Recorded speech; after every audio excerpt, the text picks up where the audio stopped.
This video answers the query how to buy shares of Reach Plc, the UK publisher of regional and national newspapers and digital brands.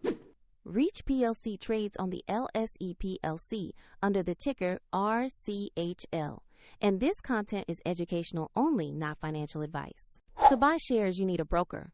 I'll use eToro as an example to demonstrate the process. After registering, you'll have to verify your account, usually with an ID, and add funds before you can place trades. Use the platform search bar and type the ticker RCH.L to find Reach Plc. Select the matching LSE listing to make sure you have the correct stock. On the stock page, review basic company details and a price chart to check recent movement. Confirm the page shows Reach Plc on the LSE with ticker RCH.L before proceeding.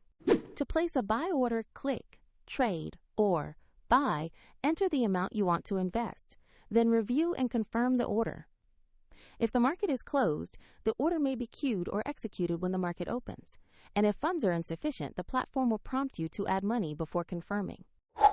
After the trade, the position will appear in your portfolio once executed. Find the eToro link in the description if you want to follow the same step-by-step example.